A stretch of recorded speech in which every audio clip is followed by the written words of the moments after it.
કેમ છો ધોરણ 10ના વિદ્યાર્થીઓ? આજનો આપણો વિષય છે ગુજરાતી, જેમાં આપણે 4 ચેપ્ટર સુધી જોઈ ગયા. હવે ચેપ્ટર 5, જેનું નામ છે દીકરી, એ એક કાવ્ય છે. શું છે? કાવ્ય, જેમાં દીકરીના ગુણ, એના સંસ્કાર, એની મર્યાદાઓ વિશે આલેખવામાં આવેલું છે. ખૂબ જ સરસ રીતે આ જે કવિ છે એમણે દીકરીનું મહત્ત્વ અને એના સંસ્કારોની વાત કરવામાં આવેલી છે.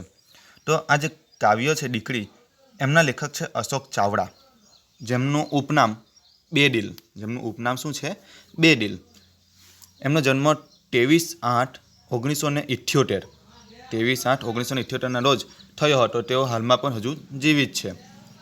તો આ જે અશોક ચાવડા છે, એમનું પૂરું નામ છે અશોક પીતાંબર ચાવડા. એમનું પૂરું નામ શું છે? અશોક પીતાંબર ચાવડા. જેઓ સુરેન્દ્રનગર જિલ્લાના મંડાસર ગામના વતની છે.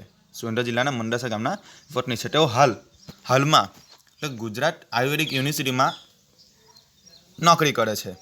એક રજિસ્ટ્રાર તરીકેની નોકરી કરે છે, પોતાનું કામકાજ કરે છે. તેમણે ગઝલ સંગ્રહોનું ખૂબ સારી રીતે લેખન કર્યું છે, જેમાં પગલા તળાવમાં, પગરવ તળાવમાં એવા એમના ગઝલ કાવ્ય સંગ્રહો છે, જેની અંદર અલગ અલગ પ્રકારની એમણે ગઝલોનું નિર્માણ કર્યું છે. તે ઉપરાંત એમનો એક કવિતાનો સંગ્રહ છે, જેની અંદર અલગ અલગ પ્રકારની કવિતા હોય ને, એવી અલગ અલગ કાવ્યોનો સંગ્રહ છે, જેનું નામ છે ડાર્ખીથી સાવ છૂટા. તે ઉપરાંત એમને સાહિત્ય અકાદમી દિલ્હીનો પુરસ્કાર, જે ખૂબ જ સાહિત્ય ક્ષેત્રનો મોટો પુરસ્કાર કહેવાય છે, એ પણ એમને એનાયત કરવામાં આવ્યો છે. અને આપણા ગુજરાતનો પણ ગુજરાત સાહિત્ય અકાદમીનો યુવા ગૌરવ પુરસ્કાર પણ એમને આપવામાં આવેલો છે. તે ઉપરાંત અન્ય બીજા પુરસ્કાર પણ એમને મળ્યા છે. તો વિદ્યાર્થી મિત્રો, આ જે કાવ્ય છે દીકરી, એક ઘરની દીકરી નાનપણથી મોટી થાય છે, ઉછરે છે, અને જ્યારે એના લગ્ન થાય છે ત્યાં સુધીની વાત આ કાવ્યમાં કરવામાં આવેલી છે. એટલે કે અશોક ચાવડા જે કવિ છે, એમણે એક દીકરીનું મહત્ત્વ અને ઘરમાં રહીને જે પોતાનો કલ્લો આખા જીવનકાળ દરમિયાન પાથરે છે, એની વાત ખૂબ જ સુંદર રીતે આલેખેલી છે. તો આ જે કાવ્ય છે એ ગઝલ સ્વરૂપનું છે. કેવા સ્વરૂપનું છે? ગઝલ સ્વરૂપનું. તો આ કાવ્યની અંદર એક દીકરી જેમ કે વહાલનો દરિયો હોય એમ એક ગૌરવ પ્રમાણે એવું એમ ખૂબ જ સરસ રીતે દીકરીનું મહત્ત્વ અને સ્થાન આપેલું છે આ કાવ્યની અંદર. એમ મનની સંવેદનાઓ આલેખી છે. મનની એમ કવિ એક દીકરીને કેવી રીતે આલેખેલી છે એની વાત આમાં કરવામાં આવેલી છે. જાણે કે એમ કોઈ સ્વર્ગની દેવી એમ હોય એ રીતે એની ઉપમા આપેલી છે દીકરીને. તે ઉપરાંત એવું કહે છે કે સ્નેહનું ઝરણું, સ્નેહ એટલે કે પ્રેમનું ઝરણું આખા ઘરમાં પાથરતી હોય એમ કવિ કહે છે. જાણે કે એની હાજરી, ઘરમાં જ્યારે દીકરીની હાજરી હોય તો કેવી, જાણે કે એમ એટલું ચંદનનું વૃક્ષ હોય જેની અંદર સુગંધ ભરેલી હોય, તે રીતે ઘરની અંદર પણ જ્યારે દીકરી હોય તો જાણે કે ઘરમાં સુગંધ ભરેલી હોય, એમ શીતળતા, ઠંડક હોય એવી વાત કરવામાં આવેલી છે. તે ઉપરાંત દીકરીનું મહત્ત્વ આગળ જણાવતા કવિ એવું કહે છે કે જેમ કે એક પથ્થરમાંથી જે રીતે શિલ્પ કોતરાય છે, તે રીતે મા બાપ પણ એને નાનપણથી લઈને યુવાની સુધી એને સારા સંસ્કારો, સારા ગુણ આપીને એને જાણે કે કોતરે છે. અને બીજી વાત કરીએ તો આપણી ભારતીય સંસ્કૃતિમાં પણ એમ દીકરીનું મહત્ત્વ ખૂબ જ સારી રીતે વ્યક્ત કરવામાં આવેલું છે. પછી ધીરે ધીરે દીકરી મોટી થતી જાય છે.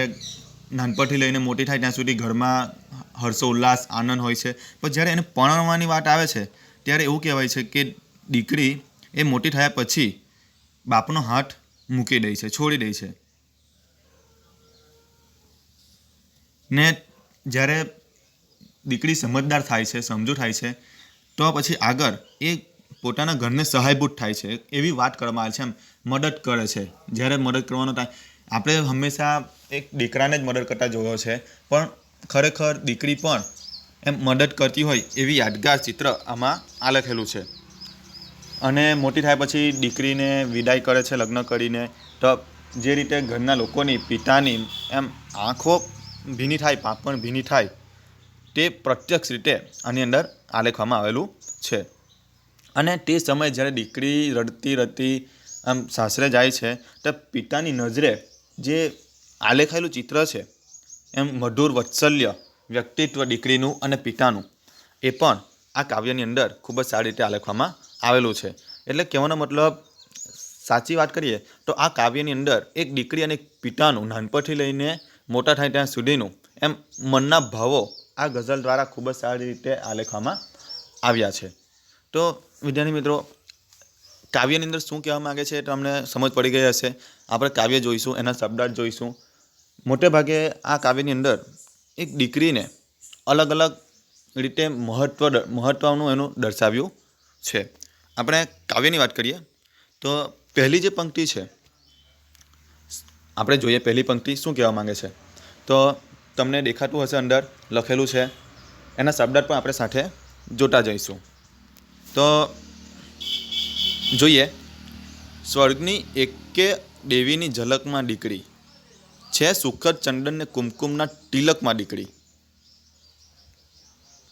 તો શું કહેવા માંગે છે? સ્વર્ગની એક એક દેવીની ઝલક. ઝલક એટલે કે જે રીતે સ્વર્ગની દેવી છે એક એક, તો જે રીતે સ્વર્ગની અંદર દેવીઓ એમ શોભામાં વૃદ્ધિ કરે છે, તે રીતે દીકરી પણ ઘરની એક શોભામાં વૃદ્ધિ કરે છે. અહીંયા કંઈ તમે શબ્દાર્થ લખી શકો છો. ઝલક, ઝલક એટલે શોભા. શોભા તમને શબ્દો ખબર પડી ગયા હશે.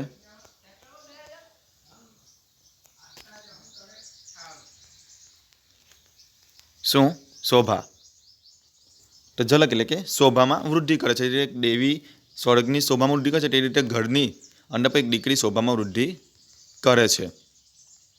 પછી બીજી લીટીમાં એવું કહે છે કે સુખદ ચંદન ને કુમકુમના તિલકમાં દીકરી. તિલકમાં કેમ આવી ઉપમા આપવામાં આવી છે?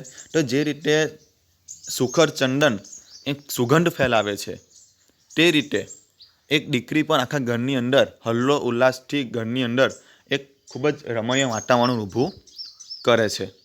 જુઓ કેટલું સરસ એમ દીકરીની વાત કરવામાં આવેલી છે આની અંદર. આપણે બીજી પંક્તિ જોઈએ. સ્નેહનું ઝરણું ફૂટે એનું જ આ પરિણામ. સ્નેહનું ઝરણું. સ્નેહનું ઝરણું એટલે કે સ્નેહ એટલે શું? સ્નેહ એટલે કે પ્રેમ. સ્નેહ એટલે કે પ્રેમ. સ્નેહ એટલે પ્રેમ. તો જે રીતે એમ પ્રેમનું ઝરણું ફૂટે અને આખા ઘરમાં એમ ખુશીનો માહોલ છવા જાય, તો એનું પરિણામ કોણ છે? દીકરી છે. એનું પરિણામ દીકરી છે. બીજી લીટી શું કહેવા માંગે છે? જો, કોટરે છે કોઈ વર્ષોથી ખડકમાં દીકરી. એટલે કે જે રીતે શું કહેવાય, આપણે એક પથ્થર, ખડક. જો આમાં શબ્દ છે ને આપણે છે ખડકની વાત કરે છે. ખડક એટલે કે એક પર્વતનો ડુંગરનો પથ્થર જે હોય ને એની વાત કરે છે. જે રીતે એક પથ્થરને કોતરવામાં આવે છે અને ખૂબ જ સુંદર રૂપ આપવામાં આવે છે, તે રીતે એક બાપ દ્વારા એક દીકરીને નાનપણથી લઈને મોટી થાય ત્યાં સુધી એની અંદર સારા સંસ્કારો, ગુણો આપીને એનો ઉછેર કરવામાં આવે છે. એનો ઉછેર કરવામાં આવે છે. તો એક દીકરીની ઉપમા એક પથ્થર અથવા શિલ્પ સાથે પણ કરવામાં આવી છે. સમજ પડે છે ને પંક્તિમાં શું કહેવા માંગે છે? તે કે જે રીતે પ્રેમનું ઝરણું ફૂટે છે, તે રીતે દીકરીના આગમનથી પણ ઘરની અંદર એક પ્રેમભર્યું વાતાવરણ છવા જાય છે. તેવી જ રીતે બીજી લીટીમાં પણ આ જ કહેવામાં આવેલું છે કે એક પથ્થરને કોતરીને જે ખૂબ જ સુંદર શિલ્પ બનાવવામાં આવે છે, તે જ રીતે એક બાપ દ્વારા પણ એક દીકરીને સારા સંસ્કારો, સારા ગુણો આપીને નાનપણથી મોટી થાય ત્યાં સુધીમાં એને ખૂબ જ સારો ઉછેર કરવામાં આવે છે. ત્રીજી લીટી જોઈએ આપણે, ત્રીજી પંક્તિ. તો ત્રીજી પંક્તિમાં એવું કહેવાય છે કે લાજ મર્યાદા શરમ ગૌરી વ્રતની હારમાં ઉછરે છે રોજ કાયમથી ફડકમાં દીકરી. જુઓ, લાજ.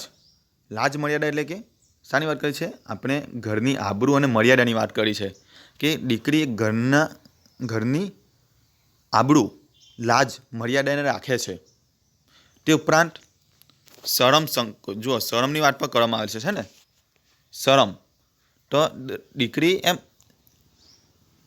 વડીલો પ્રત્યે, બહારના વ્યક્તિઓ પ્રત્યે એમ એટલી શરમ પણ રાખે છે, એટલી મર્યાદામાં રહે છે, એની વાત કરવામાં આવી છે. પછી આગળ એવું કહે છે કે ગૌરી વ્રતોની હારમાં. ગૌરી વ્રત એટલે તમે ખબર ને, હમણાં આ જુલાઈ મહિનાની અંદર છોકરીઓએ ગૌરી વ્રત કર્યા, તો એને ગૌરી વ્રત પણ કરવામાં આવે છે કે જેથી ભવિષ્યમાં એને સારો વર મળે.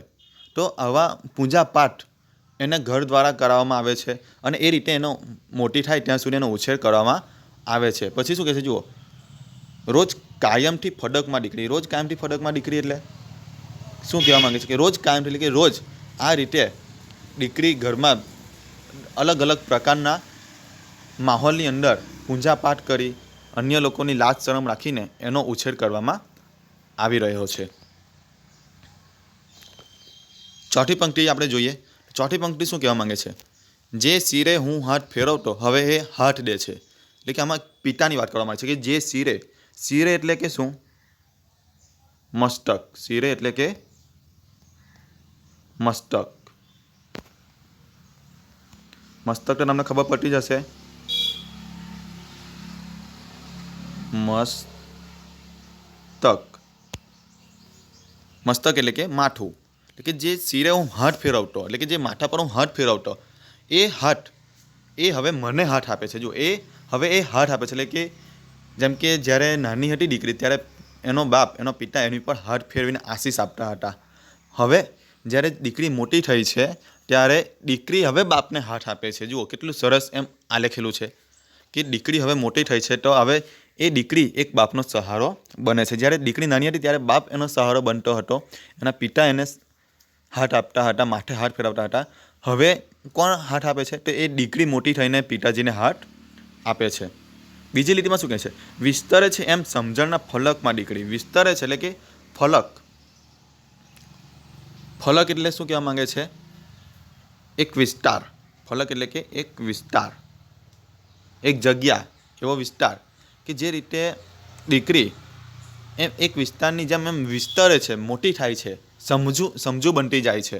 એટલે કે જેમ જેમ નાનપણથી દીકરી જેમ જેમ મોટી થતી જાય છે તેમ તેમ એ સમજુ બનતી જાય છે, એનો વિસ્તાર થતો જાય છે, એની અંદર બધી સમજ આવતી જાય છે કે પિતાજીની પરિસ્થિતિ, એમના લક્ષણો, એમના સંસ્કારો કઈ રીતે આપ્યા છે, કઈ રીતે એને ઉછેરી છે, એવી સમજણ એક દીકરીમાં આવતી જાય છે। તમને શબ્દાર્થ મેં તમને કહેતો જાઉં છું, અંદર લખતો બી જાઉં છું, તમને ખબર તો પડી જ હશે કે શિરે એટલે કે માથું। હવે રૂઢિપ્રયોગો છે 2, એ તમારે જોવાના છે। રૂઢિપ્રયોગ પહેલો રૂઢિપ્રયોગ છે હાથ ફેરવવો। શિરે હાથ ફેરવો, શિર પર એટલે કે માથા પર હાથ ફેરવો, માથા પર હાથ ફેરવો એટલે કે એનો રૂઢિપ્રયોગનો અર્થ શું થાય છે? તો આશીષ આપવા। શું આપવા? લખતા રહેજો। હાથ ફેરવવો એનો રૂઢિપ્રયોગનો અર્થ થાય છે આશીષ આપવા, એટલે કે આશીર્વાદ આપે છે ને એ। પછી બીજો રૂઢિપ્રયોગ છે હાથ દે, એટલે કે હાથ આપવો। હાથ આપવાનો અર્થ શું થાય છે? તો મદદ કરવી। શું કરવી? મદદ કરવી। હાથ આપવો એટલે કે મદદ કરવી। હવે આગળ છેલ્લી પંક્તિ, તો હવે સમજો આગળની જે આપણે 4 પંક્તિ જોઈ ગયા ને, 1, 2, 3 અને 4, ઉપરની 4 પંક્તિ, તો એ 4 પંક્તિની અંદર નાનપણથી લઈને દીકરી મોટી થાય છે ત્યાં સુધીની વાત કરવામાં આવેલી છે। એને જે પિતાજીએ જે એને ઉછેરી છે એની વાત આમાં કરવામાં આવી છે। કઈ રીતે એને સંસ્કાર આપીને એને મોટી કરી છે, એનું મહત્ત્વ, એનો આશીર્વાદ, એ દરેક વાત કરવામાં આવી છે। હવે છેલ્લી પંક્તિમાં પિતાજી શું આલેખે છે જુઓ, તો સૂર શરણાઈ સગા સંબંધીઓની ભીડમાં, જુઓ આમાં તમને ખ્યાલ આવી ગયો હશે કે સૂર શરણાઈ સગા સંબંધીઓની ભીડમાં, એટલે કે હવે દીકરીના વિદાયનો સમય આવી ગયો છે, એના લગ્નનો સમય આવી ગયો છે કે જ્યારે સૂર શરણાઈ વાગતી હોય, સગા સંબંધીઓ આવેલા હોય અને એની ભીડ એટલે કે દીકરીનો લગ્નનો સમય થઈ ગયો છે તો એની ભીડમાં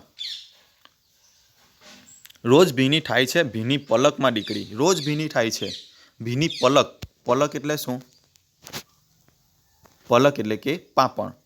તો હવે દીકરીની વિદાય થવાની છે સગા સંબંધીઓની ભીડમાં, ત્યારે એમની પલક પાંપણ ભીની થાય છે। જુઓ એટલે કે એક દીકરી અને બાપનું દુઃખ વ્યક્ત કરવામાં આવ્યું છે કે હવે દીકરીની વિદાય થવાની છે, આટલા પ્રેમથી ઉછેરેલી 20-25 વર્ષ સુધી, હવે એના લગ્ન થઈને એ જઈ રહી છે, તો એના સ્મરણમાં એક બાપ અને દીકરીની પલક એટલે કે આંખો, એની પાંપણ ભીની થાય છે। હવે આ જે ભીની શબ્દ છે એનો વિરુદ્ધાર્થી શબ્દ શું થશે? તો ભીનીનો એટલે કે ભીનું, ભીની એટલે કે ભીનું, તો ભીનું જે છે એનો વિરુદ્ધાર્થી શબ્દ શું થશે? તો સૂકું। શું થશે?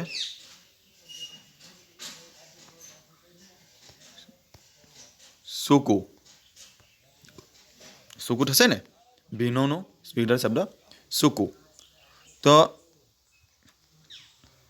વિદ્યાર્થી મિત્રો, આની અંદર પહેલી પંક્તિમાં 1 થી 4 પંક્તિ જે છે એની અંદર એક દીકરીનું નાનપણથી લઈને મોટી થાય ત્યાં સુધી ઉછેર કરવામાં આવે છે, એની વાત કરવામાં આવી છે ખૂબ જ સારી રીતે એક પિતાજી દ્વારા કે કઈ રીતે એ નાનેથી આખા ઘરની અંદર સુગંધ ફેલાવે છે, પ્રેમ ફેલાવે છે, પૂજા પાઠ વ્રત કરે છે અને એ સમયગાળા દરમિયાન એક પિતા એના માથા પર હાથ ફેરે છે, આશીષ આપે છે.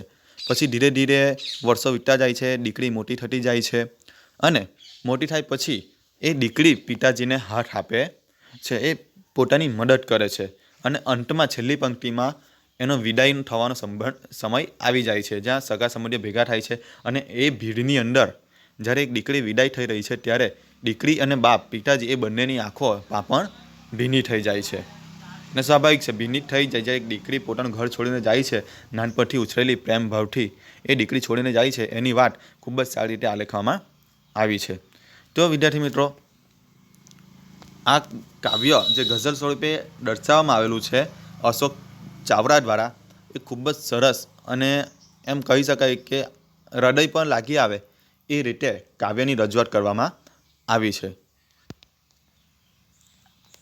તો મારા ખ્યાલથી તમને આ કાવ્યની અંદર ખ્યાલ તો આવી જ ગયો હશે કે શું કહેવા માંગે છે કાવ્યની, દીકરીનું મહત્ત્વ શું છે એની વાત આ કાવ્યની અંદર ખૂબ જ સારી રીતે આલેખેલી છે. તો વિદ્યાર્થી મિત્રો, અહીંયા આગળ આપણું કાવ્ય તો પૂરું થાય છે, પણ મને આશા છે કે તમને સમજ તો પડી જશે કે દીકરીનું મહત્ત્વ શું હોય, એ તમને ખ્યાલ તો આવી જ ગયો હશે. એમના શબ્દાર્થ પણ મેં તમને અંદર લખાવ્યા છે. હવે આનું સ્વાધ્યાય એ હું તમને ગ્રુપમાં મોકલી આપીશ. અહીંયા આપણે આપણું કાવ્ય પૂરું કરીએ છીએ. તમને પૂછાઈ શકે એમ ટૂંકમાં કે દીકરી કાવ્યના લેખક કોણ છે? તો અશોક ચાવડા. અથવા એવું તમને પૂછાય કે અશોક ચાવડાનું ઉપનામ શું છે? તો બેદિલ. શું નામ છે એમનું? બેદિલ. હવે આ જે કાવ્ય છે એ શામાંથી લેવામાં આવેલું છે? તેમના ગઝલ સંગ્રહમાંથી લેવામાં આવેલું છે. તો અહીંયા હું તમને વિદાય લઉં છું. આપણું કાવ્ય અહીંયા પૂરું કરીએ છીએ. તમને સમજ પડી હોય તો ખૂબ જ સારું, અને જો ના પડે તો તમે મને કોલ કે મેસેજ કરી શકો છો. ચાલો, આવજો.